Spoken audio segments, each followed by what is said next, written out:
Olá, boa tarde. Já está começando o NT Sul desta terça-feira, 11 de julho, aqui na telinha da sua TV Cachoeira, da TV Novo Tempo. E nessa edição você vai ver. Começou hoje a campanha dos candidatos para o Conselho Tutelar. Em Cachoeira do Sul, 21 nomes estão na disputa. Vereadores de Cachoeira criticam pedido de mudança na aplicação do Imposto Territorial Rural. Prefeito José Otávio Germano quer tomar de volta os recursos do ITR para aplicação livre, ao invés de investir o imposto rural diretamente no campo. Deputados do Rio Grande do Sul aprovam proposta que proíbe alterações nos símbolos gaúchos. O texto ainda vai passar por votação em segundo turno.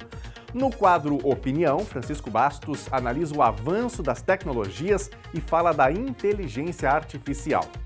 Na entrevista de hoje, Bernardo Miller bate um papo com o diretor do Instituto Federal Farroupilha. Nós vamos te contar como está o processo de implantação de um campus do Instituto em Cachoeira do Sul. E como sempre, o NT Sul tem também aquele espaço reservado para sua mensagem, para o seu recadinho, para a sua reclamação, para uma boa notícia. Mande mensagem para o nosso WhatsApp, número na telinha para você, 51997697129. Vale foto ou vídeo também. Para quem está assistindo ao vivo pelas redes sociais, basta comentar aí na live. Então, acompanhe e participe do NT Sul. A edição de hoje já está no ar.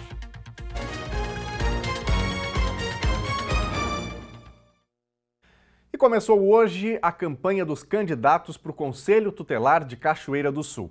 21 nomes estão na disputa. A votação em todo o Brasil acontece dia 1º de outubro, com o processo eleitoral sendo realizado pela primeira vez em urnas eletrônicas. Os cachoeirenses já podem escolher o seu candidato para o Conselho Tutelar a partir de 2024. A campanha começou oficialmente nesta terça-feira com 21 nomes.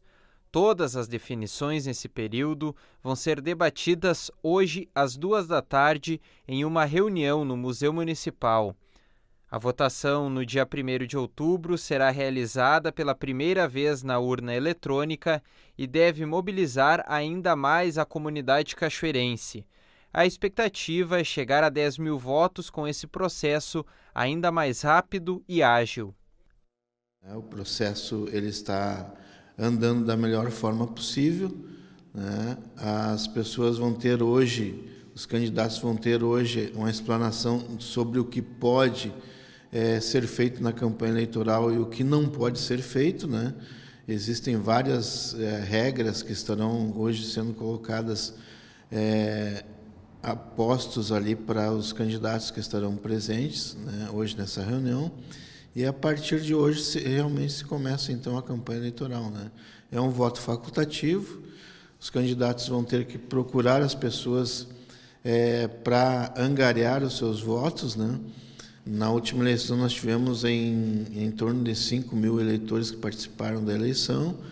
Esse ano nós queremos que esse número no mínimo se duplique, né? Tendo em vista que a facilidade que os eleitores terão de votar, tendo em vista as urnas eletrônicas, e também a importância do processo na comunidade. O mandato é de 4 anos e a posse será no dia 10 de janeiro de 2024. A eleição é unificada no Brasil inteiro. Vão ser 20 locais de votação, com o processo iniciando às 9 da manhã e finalizando às 5 horas da tarde. Isso aí, processo importante, né? A gente deseja boa sorte a todos os candidatos ao Conselho Tutelar de Cachoeira do Sul. Após receber a liberação da Capitania dos Portos, a balsa do São Lourenço foi colocada novamente na água na tarde de ontem no Rio Jacuí, aqui em Cachoeira do Sul. A análise minuciosa da estrutura ocorreu na semana passada e o laudo definitivo saiu ontem. Esse processo analisa as condições da embarcação flutuar, atestando a segurança da navegação. O certificado tem validade de 5 anos. A balsa do São Lourenço funciona das 6 horas da manhã até a meia-noite. E ontem o redutor de velocidade foi reinstalado na RSC 287 em Novo Cabrais. E para isso acontecer, teve mobilização da comunidade. Inclusive, isso foi mostrado em reportagem aqui no NT Sul. Moradores pediam por mais segurança no trevo por conta do excesso de velocidade dos veículos que trafegam pela RSC 287. Um acidente há cerca de um mês tirou a vida de um homem que estava no carona de uma caminhonete. Na época, o controlador tinha sido retirado pelo DAIR com o fim da concessão. O Hospital Psiquiátrico São Pedro é referência no Rio Grande do Sul para o tratamento de casos graves de doenças mentais. Mas também é local de memória e aprendizado para centenas de estudantes e pesquisadores. É que o hospital e uma fase importante da psiquiatria gaúcha se mantêm vivos no Memorial da Loucura. O museu fica no único prédio em funcionamento, dos 6 que formam o complexo histórico, tombado pelo patrimônio do Estado e que espera por restauro. A visita guiada ao Memorial da Loucura começa no auditório. Hoje foi a vez dos alunos do curso de Psicologia do Centro Universitário da região da Campanha, de Bagé. Nada como a gente estar aqui, né, se encontrar com essa história, né, e a psicologia é muito isso, a gente precisa do contato, né, da troca. Então, a gente visitar o memorial traz isso, dessa vivência desses 139 anos de história, né, do Hospital São Pedro. Pois o hospital foi fundado Hospício São Pedro, inaugurado no dia 29 de junho de 1884 e com o nome do padroeiro do estado. Chegou representando um avanço para a época. Ele surgiu como um espaço terapêutico, asilar e curativo, ou seja, era asilar e tratar, está no primeiro artigo do regulamento. O doutor Jacinto Godoy, como diretor, trouxe a influência da psiquiatria francesa. As primeiras gerações desses profissionais aqui no estado fizeram sua formação no São Pedro.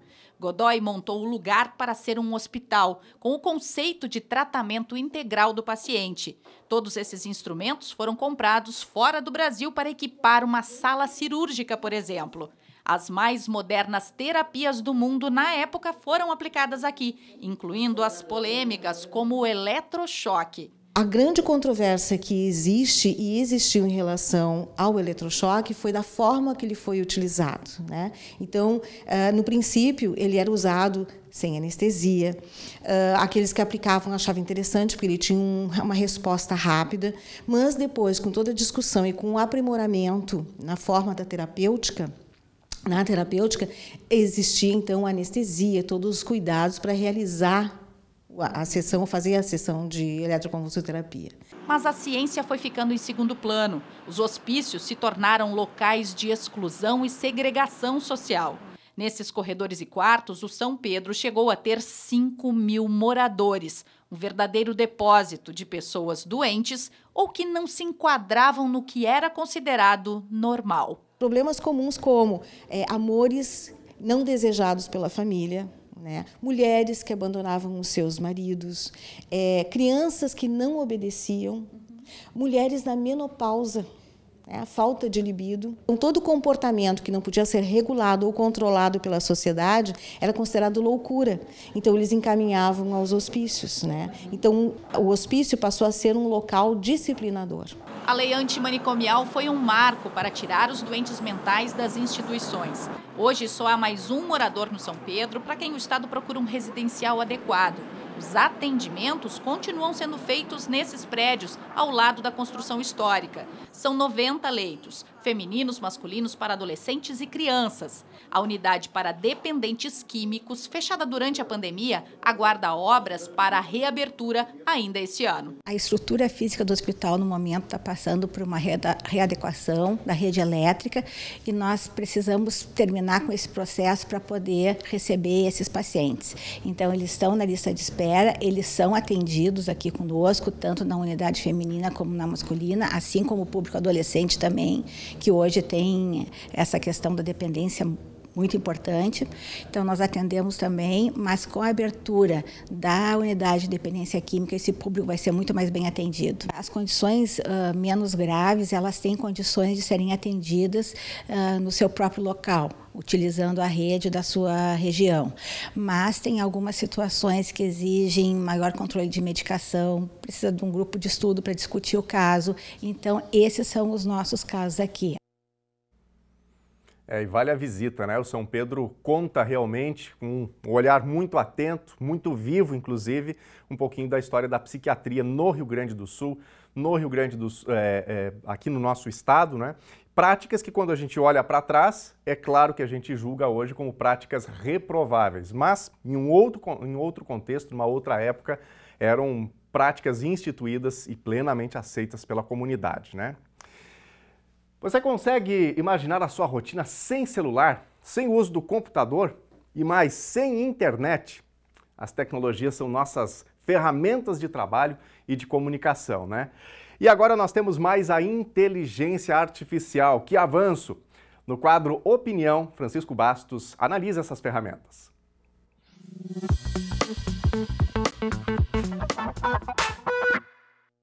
Nos últimos anos, têm acontecido mudanças tecnológicas muito significativas. Segundo o cientista político Fernando Schiller,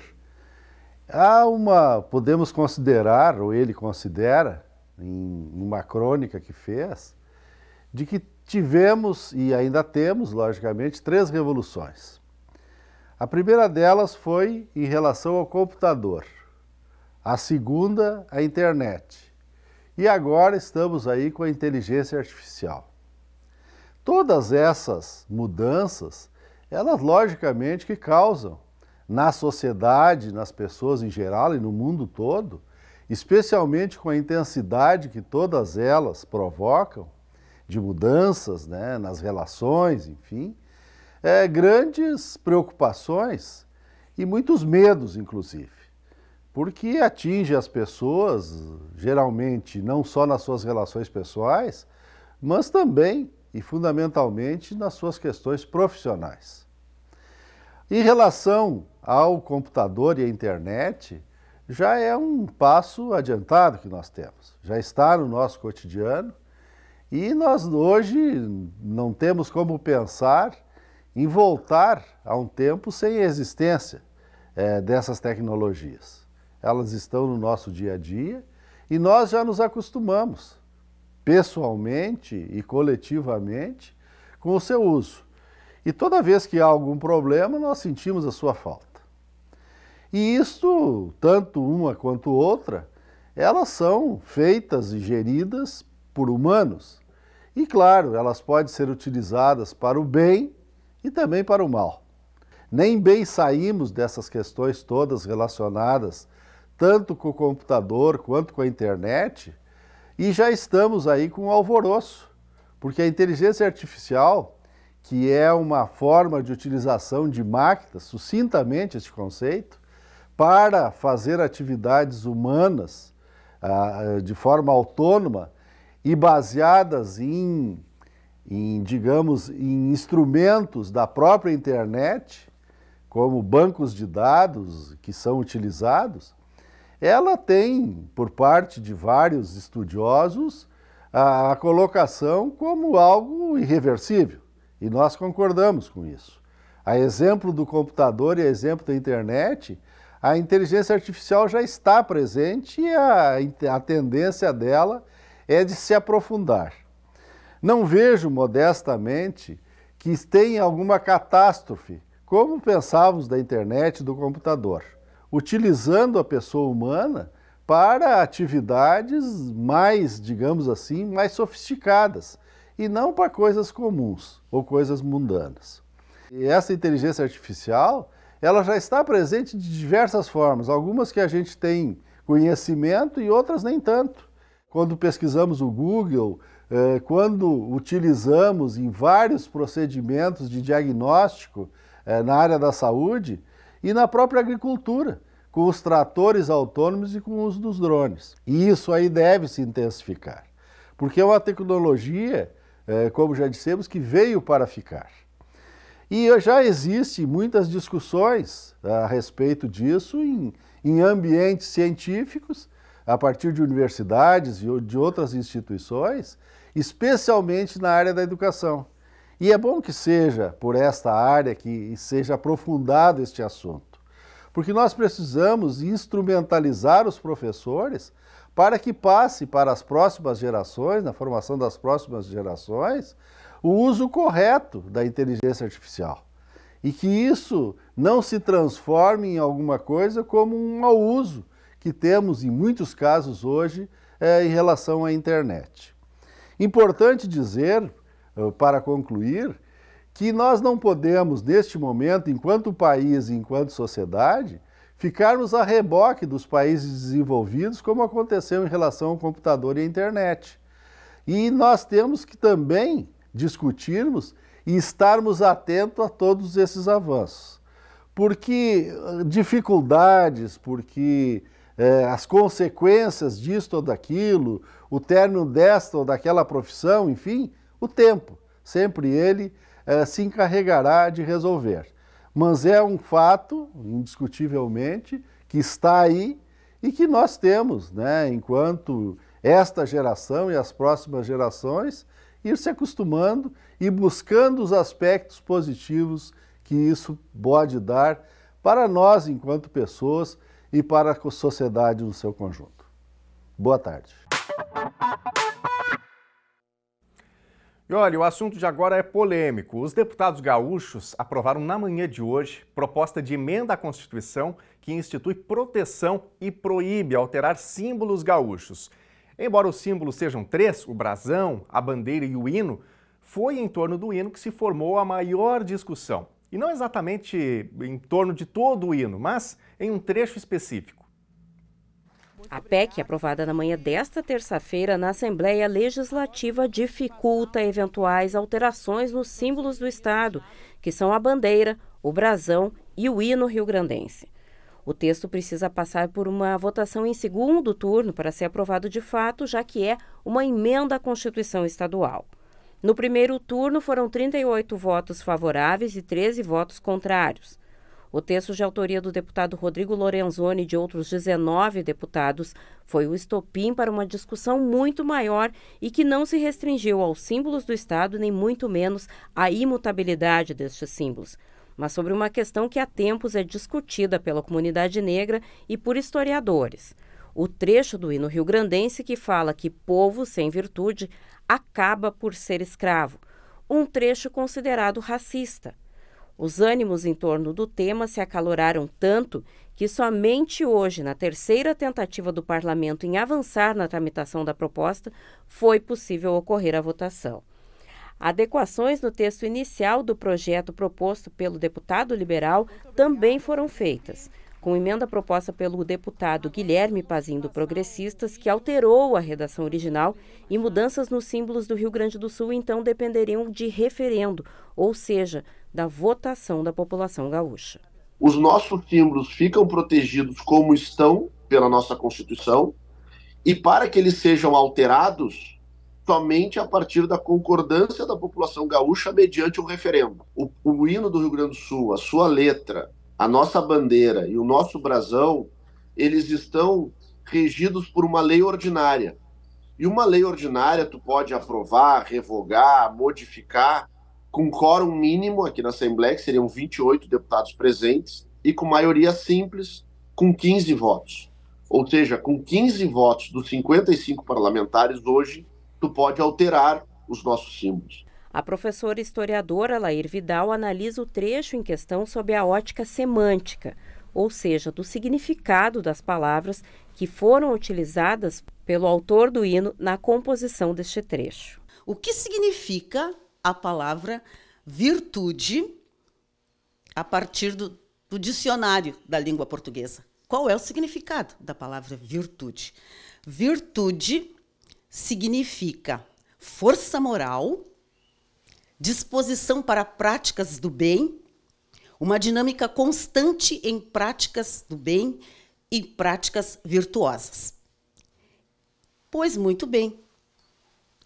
Como que tu podes afirmar que um povo possa ser subjugado, escravizado, a partir de uma suposta falta de virtude, suposta falta de práticas do bem?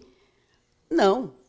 Para começar, não existe no planeta um povo sem virtude, sem práticas do bem, ainda mais partindo da análise de um global, um povo, tu analisar, tu afirmar que um povo, veja a amplitude do termo, não é? Isso abre uma discussão para os povos que na história da humanidade foram subjugados, foram escravizados. escravizar é que não é uma virtude. Escravizar não é uma prática do bem. Então, sem virtude seria o escravizador. Para além dos conceitos contidos nas palavras, a professora vai além e busca uma reflexão histórica. É a ganância do escravizador que subjuga, que escraviza o outro, e não uma suposta ausência de virtude. O Rio Grande do Sul abre um precedente para que outros povos no planeta discutam essa afirmativa. Gregos poderiam perguntar aos gaúchos: como assim, povo que não tem virtude acaba por ser escravo? Roma subjugou a Grécia. E nós podemos dizer que os povos gregos, que o povo grego é um povo sem virtude? Egípcios escravizaram os hebreus. Os hebreus, os descendentes de hebreus, hoje poderiam perguntar ao povo gaúcho: vocês consideram que egípcios, em nos escravizar, assim agiram porque somos um povo sem virtude? Então, povos que foram escravizados na história da humanidade poderão abrir essa discussão também, porque o compositor do hino rio-grandense não deixou claro a que povo se refere. Que povo é esse? Está implícito, não está aberto. Povo, ele afirmou, é uma afirmativa no seu verso. Povo que não tem virtude acaba por ser escravo. Então, esses outros povos subjugados, povos nigerianos, povos angolanos, hebreus, descendentes de hebreus, gregos, poderão levantar essa pergunta para os gaúchos. Vocês nos consideram povo sem virtude? A bancada negra da Assembleia Legislativa convocou uma audiência pública para debater a proposta. O encontro aconteceu no dia 3 deste mês, ocasião em que os movimentos negros, que são contrários à manutenção deste trecho do hino, se manifestaram. Eles defendem que o tema seja tratado em plenárias com a participação dos gaúchos, o que ainda não havia ocorrido. A proposição foi da deputada Bruna Rodrigues.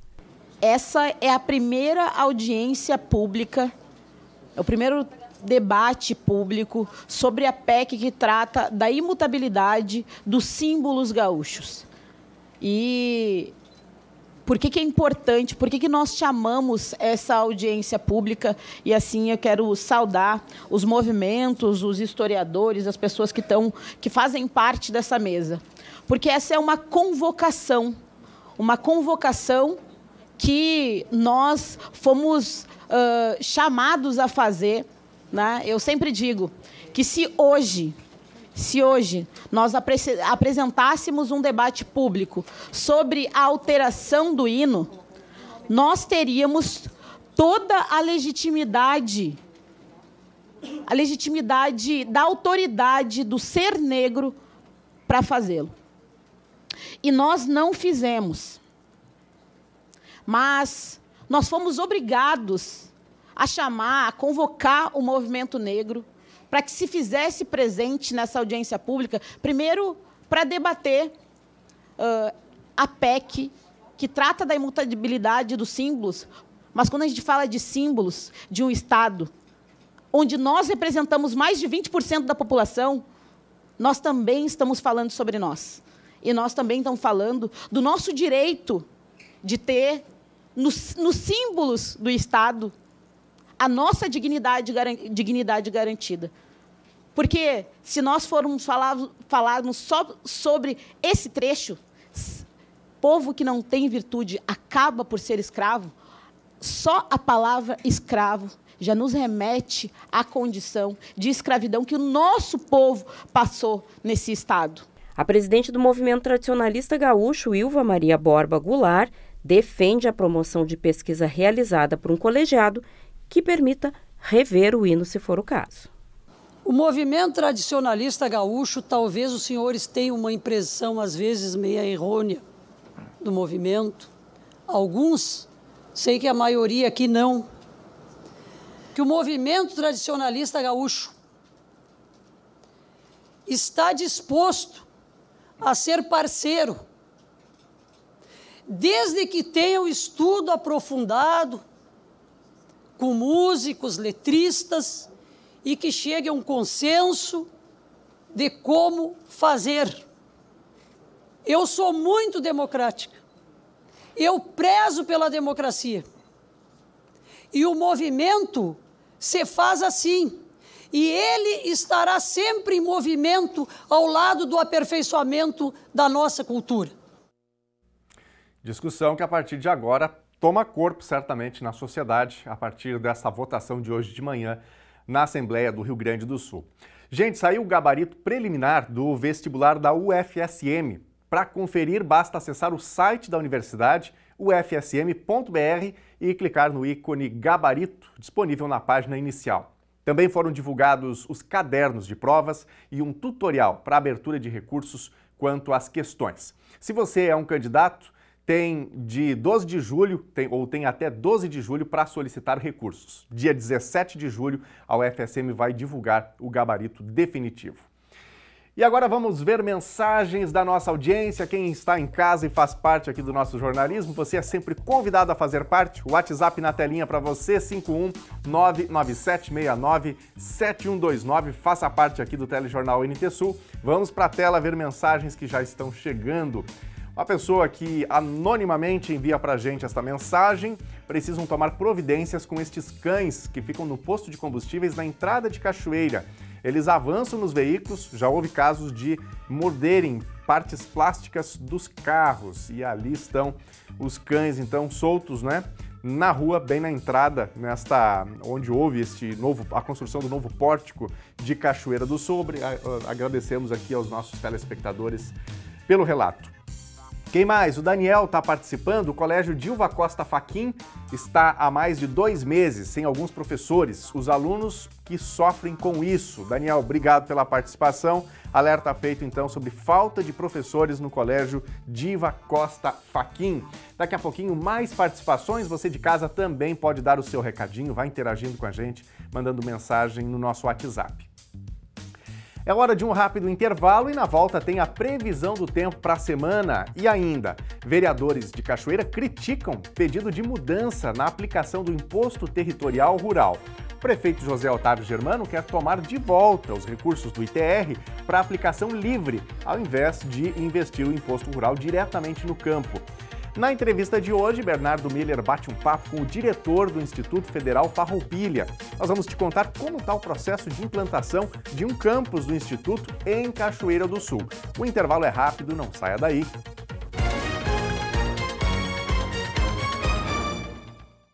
Na hora do almoço, aqui na TV Novo Tempo, Telejornal NT Sul, com as principais informações do dia para você. Bem-vindo, bem-vinda, você que ligou a sua TV, chegou em casa, se conectou às redes sociais. Obrigado pela companhia com a gente. Vamos dar uma olhadinha na situação do tempo nesta terça-feira, no centro aqui da cidade de Cachoeira do Sul.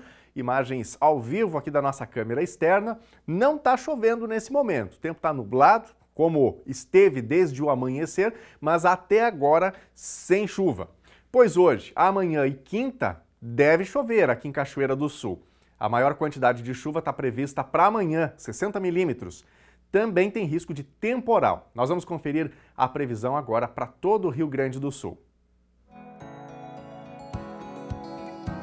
Terça-feira em Cachoeira do Sul deve ter chuva ao longo do dia, num volume de 20 milímetros. Em alguns momentos a chuva para, mas o céu continua encoberto. Temperatura mínima 14 graus, máxima 17.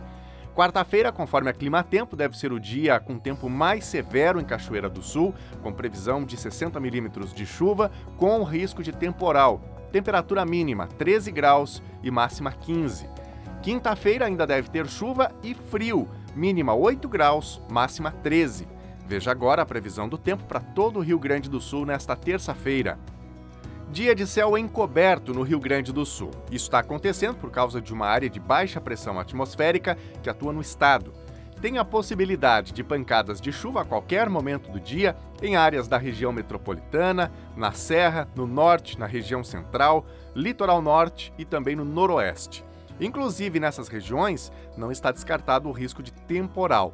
Já no sul, no litoral sul e na campanha, o céu deve permanecer nublado ao longo de todo o dia, mas não tem previsão de chuva. E o tempo mais complicado para todo o estado está sendo previsto para amanhã. Vamos ver agora as temperaturas máximas previstas para hoje. Na capital gaúcha, Porto Alegre, máxima de 18 graus. Na fronteira oeste, em Uruguaiana, também 18. Na região norte, em Passo Fundo, 17 graus. 17 também em Santa Maria, na região central. No litoral norte, em Tramandaí e Torres, 19 graus. E em Pelotas e Rio Grande, na região sul, 15 graus.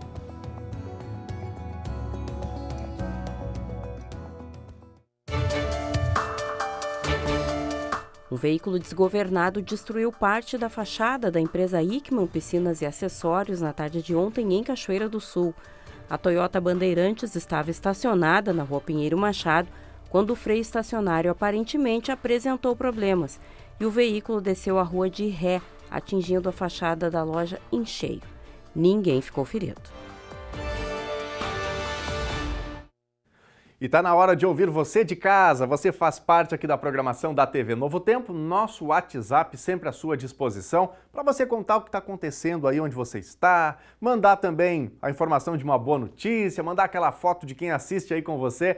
Faça parte aqui do Telejornal NT Sul. Tá na telinha o número do WhatsApp e a gente vai ver mais mensagens. Olha aí, Tainara Milanese, lá em Porto Alegre. Por aqui o dia pede uma sopinha. Grande abraço a todos aqui da gelada Porto Alegre. Obrigado, Tainara, pela participação. Tá acompanhando aí pelo computador. Grande abraço para os nossos amigos na capital gaúcha. Quem mais? Fernando Simões Pires, Cachoeira do Sul. Estrada RS 471, entre Pantano Grande e Encruzilhada do Sul, está muito perigosa. Existem diversas panelas que mais parecem crateras no trecho. Acidentes e veículos danificados são frequentes. Viagem por lá somente com dia claro. Fernando, muito obrigado pela participação com a gente, por fazer esse alerta, né? Essa é uma estrada que historicamente tem muitos problemas, então, inclusive, havendo a possibilidade de evitar esse trajeto, esse trecho, melhor. Mas é claro, é um trajeto importante do Rio Grande do Sul, conexão entre cidades, entre municípios, e é importante que as autoridades deem uma atenção especial para 471, alerta feito aqui. Gente, os vereadores não receberam bem a proposta do prefeito José Otávio Germano de tomar de volta os recursos do ITR para aplicação livre, ao invés de investir o imposto rural diretamente no campo. O tema foi duramente criticado na sessão de ontem. Foi com fortes críticas que o projeto de retomada do ITR, o Imposto Territorial Rural, para investimento em despesas gerais e não mais em melhorias no campo, foi recebido pelos parlamentares em Cachoeira do Sul.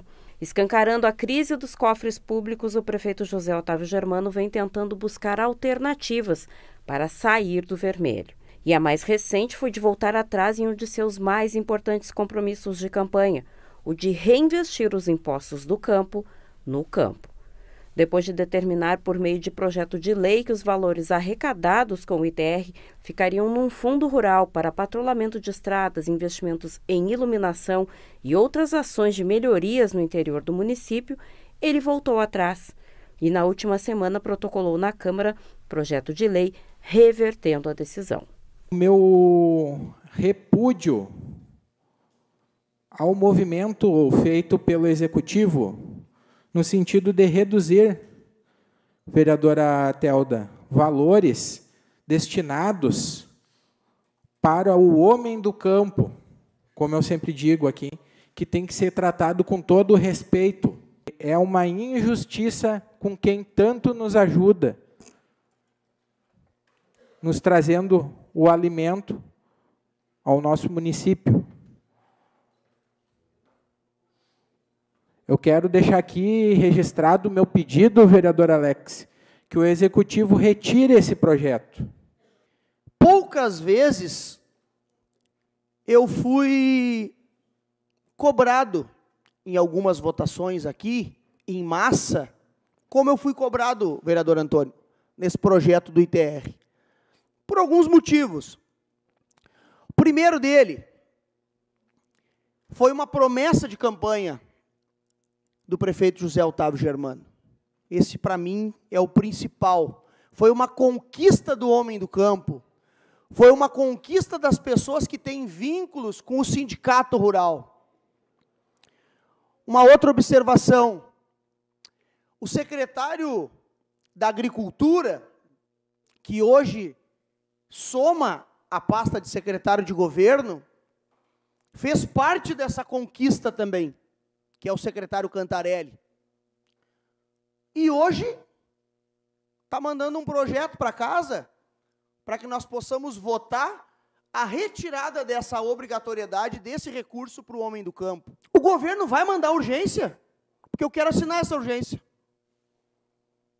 Eu quero assinar essa urgência. O vereador Paulão, que é o líder de governo, não está agora no plenário.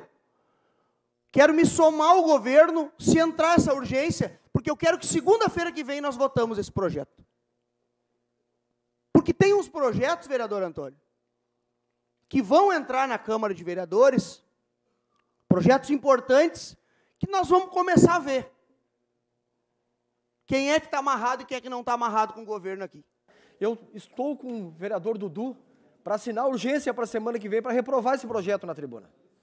Vamos reprovar esse projeto. Eu acho que nós temos um compromisso com o homem do campo, tivemos toda uma preocupação durante essa transição que teve dentro desse projeto, foi levado essa questão para o assessor jurídico Cader para que retire, para que nós tenhamos, não que caia em cima de nós, vereadores, esse compromisso que estão nos repassando. Eu acho que é de muita responsabilidade para nós, haja vista que isso foi um comprometimento de campanha e isso deixa de ser compromisso da Câmara de Vereadores dos nossos colegas. Que eu venho fazer esse pedido de coração para ele, que ele retire esse projeto, que ele repense, porque nós temos que valorizar o nosso homem do campo, e não é dessa maneira. Então, é um pedido que eu deixo aqui para ele. E os vereadores de Cachoeira aprovaram por unanimidade, em primeiro turno, a proposta de emenda à lei orgânica que amplia para 2% o total de recursos que poderão ser destinados por eles em emendas impositivas. Antes, o percentual era de 1,2%. A mudança no percentual, proposta pelo vereador Antônio da Saúde, é uma adequação já realizada na Constituição Federal. A primeira votação incluiu uma emenda do vereador Jeremias Madeira, também aprovada em plenário, que usará como base de cálculo para as emendas o orçamento realizado do ano anterior e não mais o orçamento estimado do ano seguinte. O objetivo da emenda foi de reduzir o impacto orçamentário. Para ser efetivamente aprovado, o projeto de aumento das impositivas precisa ainda passar por uma nova votação. Concursos gratuitos em 16 municípios gaúchos, o Instituto Federal Farroupilha pode estar chegando à Cachoeira do Sul. A informação foi confirmada pela vice-prefeita Ângela Chu e também pelo diretor da instituição, Rodrigo Carlotto. A partir de agora, o município tenta avançar internamente. Daniel, vamos falar de educação, algo muito importante que aqui no NT Sul a gente traz em destaque. A gente pode falar propriamente aqui de Cachoeira do Sul, porque existe um ambiente todo voltado para a educação. Eu cito nesse primeiro momento, e que a gente repercute com bastante frequência, o movimento Cachoeira Merece Medicina. Inclusive, recentemente, tivemos uma comitiva de Cachoeira do Sul em Brasília para tentar agilizar nos corredores do governo federal esse movimento para trazer o curso de medicina. Propriamente a isso e paralelo a isso está o Instituto Federal Farroupilha, uma organização muito forte dentro do estado do Rio Grande do Sul, com diversas unidades espalhadas aqui pelo estado e que pode vir parar em Cachoeira do Sul. Para isso, vou conversar com Rodrigo Carlotto, diretor do Instituto Federal Farroupilha, que nos atende gentilmente. Diretor, primeiramente, fala um pouco sobre esse movimento de Cachoeira do Sul, esse interesse em trazer o Instituto e o que necessita para, de fato, o município de Cachoeira do Sul receber uma sede do Instituto Federal Farroupilha. Boa tarde. Olá, Bernardo, tudo bem? Uma saudação especial a todos os telespectadores. É sempre bom falarmos sobre educação e que bom que o município de Cachoeira do Sul, através da sua administração municipal, está realizando esses movimentos, tanto em relação ao curso de medicina, mas aqui vamos falar de forma específica sobre o Instituto Federal Farroupilha. E mais do que isso, né, nós temos um movimento nacional em que o governo federal acenou com a possibilidade de implantação de 320 novas unidades, ou 320 novos campos espalhados por todo o Brasil. Isso gerou uma movimentação bastante grande por parte dos executivos municipais de todo o país. E em Cachoeira do Sul não foi diferente, né? Então, o município de Cachoeira está mobilizado, está muito mobilizado, né, nessas duas frentes que tu bem mencionaste, e em especial ao Instituto Federal Farroupilha, que é uma organização que já tem mostrado seu sucesso. São 15 anos de institutos federais no Brasil e 15 anos de Instituto Federal Farroupilha. O município de Cachoeira está se mobilizando, eu diria numa fase, vamos denominar fase 1, que é aquele momento em que a cidade busca reunir todas as condições necessárias para que ela receba o ok por parte do governo federal para a implantação de um campus. Então, condições mínimas de infraestrutura, logística, possibilidades de expansão. Como funciona o Instituto Federal Farroupilha?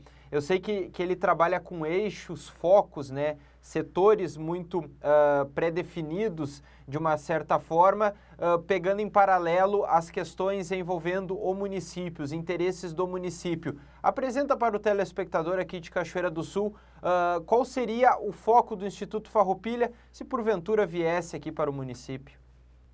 Perfeito.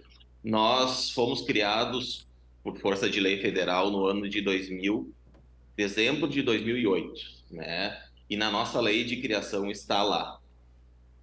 Em toda e qualquer unidade dos institutos federais, nós devemos ter, no mínimo, 50% dos nossos cursos voltados ao ensino médio e técnico de forma integrada.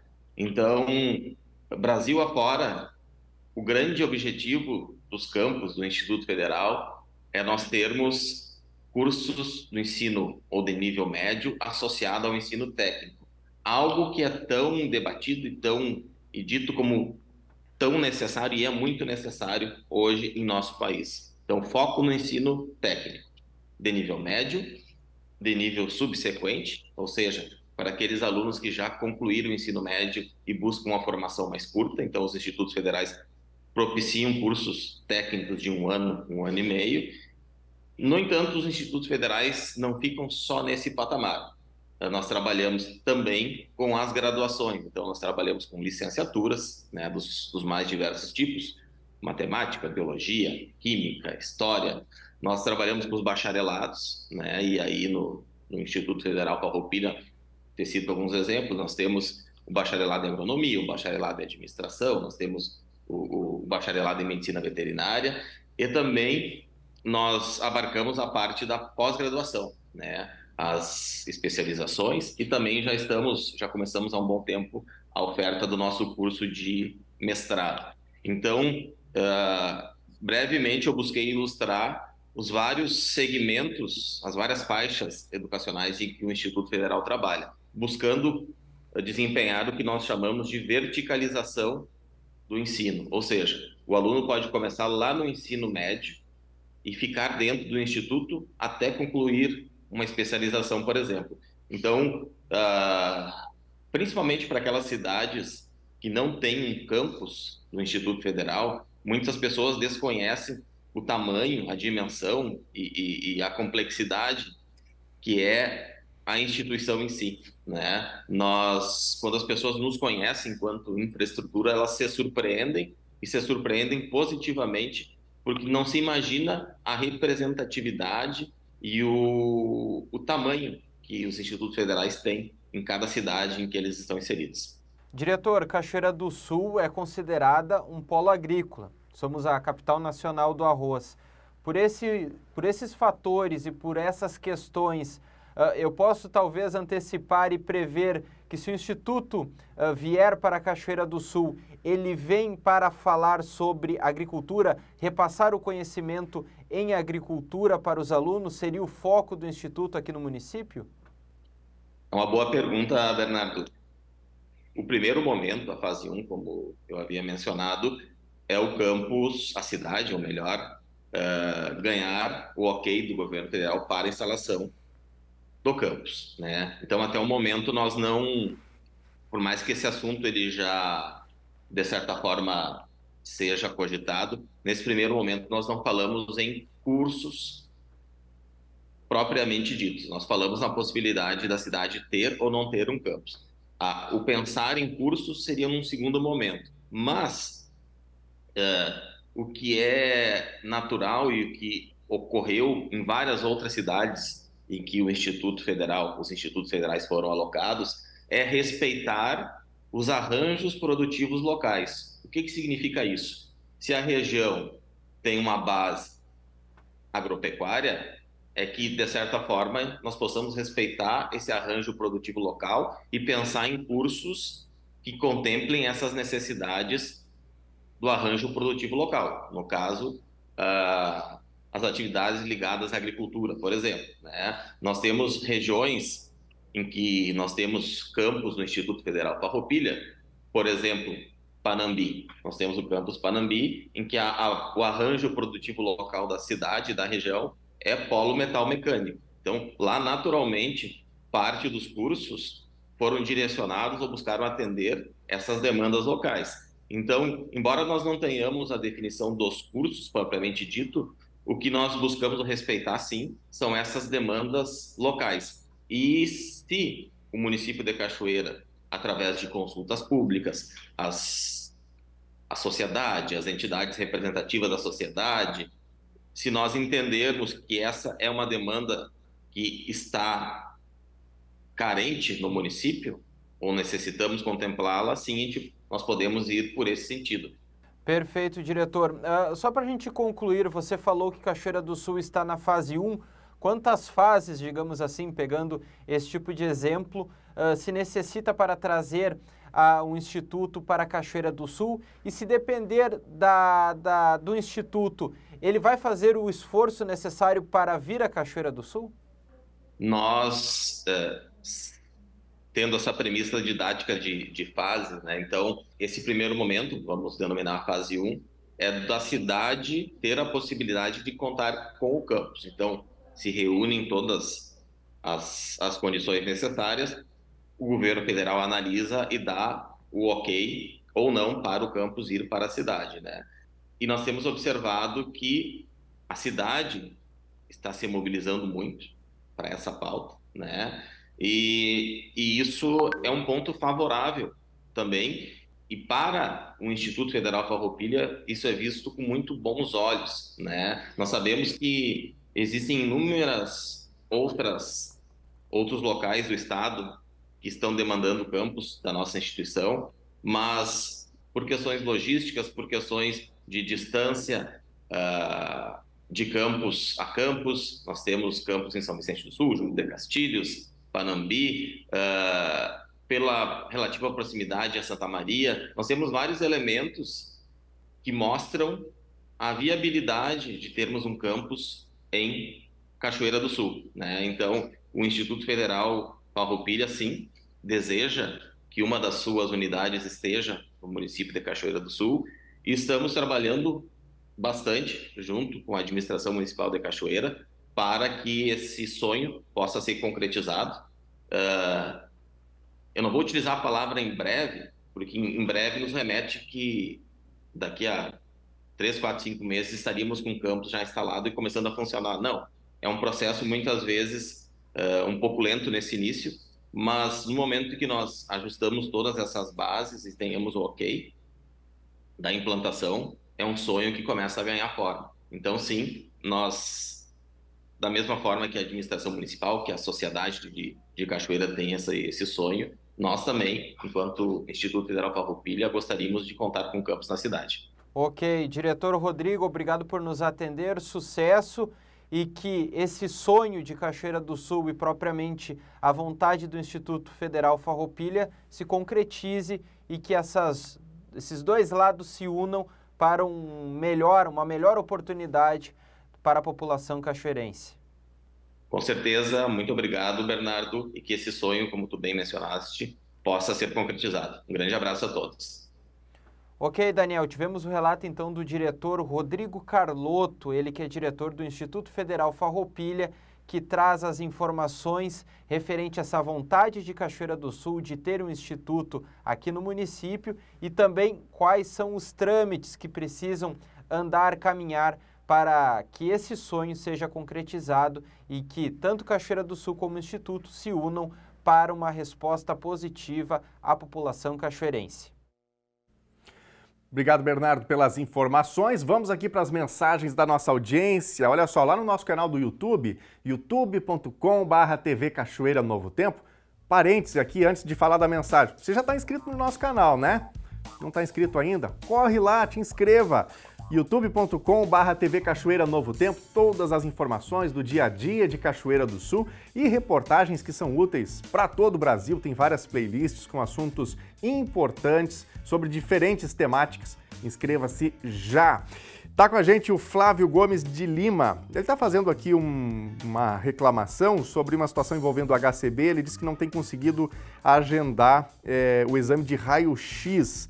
Dizem que o sistema é o problema. Obrigado, Flávio, pela participação. Vamos verificar aí a informação, tá bom? Obrigado pelo alerta. Tá com a gente meu amigo Guilherme, lá em Palmeira das Missões, também no Rio Grande do Sul. José Silvestre Lopes dos Santos está com a gente diretamente de Canoas. Obrigado, José, pela companhia também com a gente aqui. Rosélia do Amaral, Suzana Hernandes, Maria Anitta, Sandra Ferreira, Everson e o Edson. Nosso abraço para vocês. Bora para a telinha, mensagens do WhatsApp.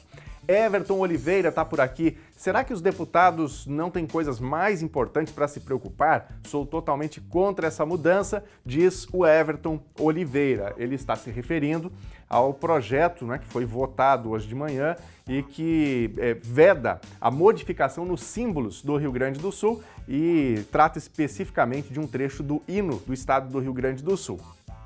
Adriana Zanotto Ávila, de Cachoeira do Sul. Penso que temos muito mais o que discutir, pensar, avaliar, resolver, do que ficar pensando nessa questão dos símbolos do Rio Grande do Sul. Temos um povo que passa fome, que não tem emprego e muito mais. Seria interessante preocuparmos com situações concretas que levam à dignidade do povo. É a opinião da Adriana. Obrigado, Adriana, também pela companhia com a gente e pelo seu ponto de vista.